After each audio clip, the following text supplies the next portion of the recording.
Hello and welcome to all. তো আজকে আমরা ডাব্লিউবিপি কনস্টেবল তার ফাইনাল কাট অফ সম্পর্কে কয়েকটা তথ্য এবং কেমন যেতে পারে, আদৌ কাট অফটা আগের বারের তুলনায় সত্যি কমছে না আগের বারের তুলনায় একটু বাড়ছে, সে বিষয়ে কয়েকটা জিনিস আমি তোমাদের সামনে তুলে ধরছি এবং শেষমেশ একটা কাট অফ আমি এখানে বলবো।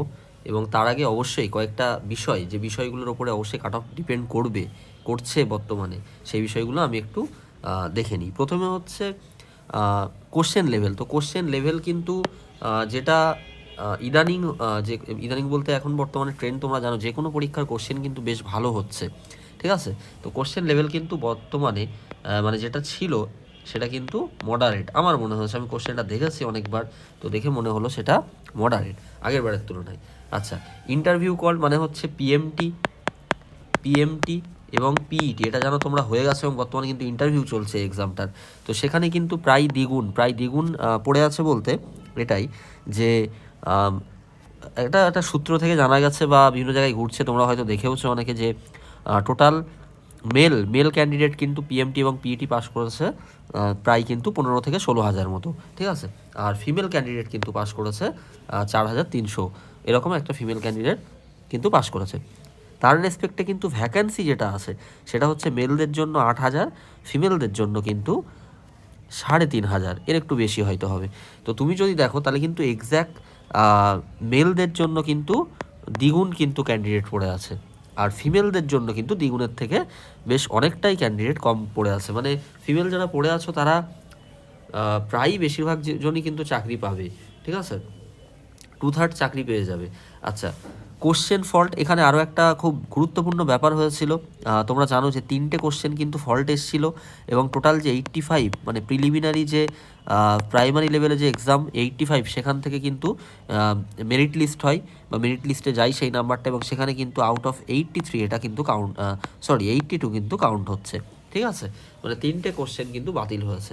তো এই সমস্ত যে প্যারামিটারগুলো বললাম, তাহলে তার উপরে কিন্তু অবশ্যই কাট অফ ডিপেন্ড করবে। এবং তোমরা জানো যে আগের বারে, মানে এর আগের বারের ডাব্লিউবিপি কনস্টেবল যে পরীক্ষা হয়ে গেছিলো তার কিন্তু কাট অফটা 42 থেকে মানে বেড়ে 58, অর্থাৎ পিএমটি ও পিইটি কাট অফ যেটা ছিল 42 পয়েন্ট সামথিং, সেখান থেকে কিন্তু 58 পয়েন্ট সামথিং গেছিলো। মানে যদি আমরা একটা ইনক্রিজ দেখি তাহলে কিন্তু 16 নাম্বারের একটা ইনক্রিজ ছিল।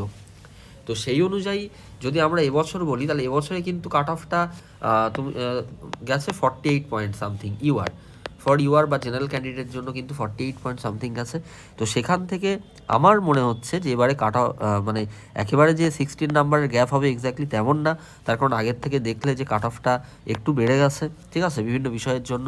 তো আমার মনে হচ্ছে যে এর সঙ্গে তুমি একটা 12 থেকে 13 নাম্বার, ঠিক আছে, এরকম একটা নাম্বারের কিন্তু গ্যাপ তোমরা দেখতে পারো। এবং 60 এবং তার আশেপাশেও যদি যাই তাহলে তো খুবই ভালো, অর্থাৎ বিলো 60 যদি একটু হয়, কিংবা তার থেকে হয়তো 1-8 নাম্বার বেড়েও যেতে পারে। এক্স্যাক্টলি যদি বলি তাহলে 58 থেকে মোটামুটি ওই 60-3 নাম্বার, এরকম একটা রেঞ্জের ভিতরে কিন্তু তোমাদের কাট অফটা যাচ্ছে।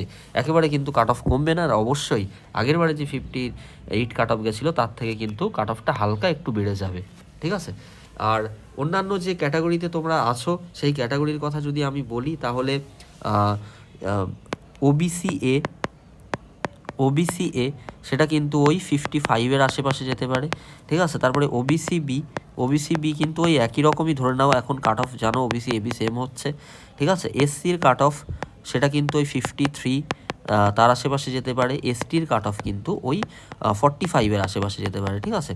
তো এই হচ্ছে মেলের কাট অফ। ফিমেল যারা আছো তারা অবশ্যই তোমরা টেনশন করো না, ফিমেলদের একদমই টেনশন নেই, কারণ বুঝতেই পারছো এখানে 3,500 ভ্যাকান্সি, তার বেশি ভ্যাকান্সি, এবং সেখানে 4,300 পাস করেছে, ঠিক আছে। তো একটু ভালো করে ইন্টারভিউ দিলেই কিন্তু তোমরা পেয়ে যাবে। আরও একটা ব্যাপার, এখন ইন্টারভিউ চলছে, তোমরা ভালো করে সবাই ইন্টারভিউ দাও। তো ইন্টারভিউয়ে কিন্তু মার্কস কিন্তু খুবই ভ্যারি করে। যেমন হয়তো খুব ভালো ইন্টারভিউ দিচ্ছিল এরকম একজন, সে হয়তো 4 পেয়ে যেতে পারে, আবার ইন্টারভিউ হয়তো অ্যাভারেজ হচ্ছিল, সে হয়তো সেখানে 14ও পেয়ে যেতে পারে, ঠিক আছে। তো ইন্টারভিউ কিন্তু খুব ফ্যাক্টর করবে। তো অবশ্যই ইন্টারভিউ তোমরা ভালো করে দিও। আর কাট অফ কিন্তু ওই 60-এর আশেপাশে মোটামুটি ধরে রাখতে পারো। দেখার জন্য ধন্যবাদ। তো অবশ্যই যদি কোনো তোমাদের প্রশ্ন থাকে অবশ্যই কমেন্টে করে যেও, প্রশ্নটা আমি অ্যান্সার দেবো। এবং এ বিষয়ে আমি ডিটেলস আলোচনা করেছি কাট অফের ভিডিওতে। তো তার জন্য অনেকে জিজ্ঞেস করছিলে যে আদৌ এরকম কাট অফ যাবে কিনা, সেই জন্য আমি কয়েকটা প্যারামিটার নিয়ে জিনিসটা বললাম। WBCS GK and HS physics নতুন চ্যানেল আমার একদম, তো অবশ্যই একটা লাইক করে যেও, শেয়ার করো এবং অবশ্যই চ্যানেলটি সাবস্ক্রাইব করো। Thank you.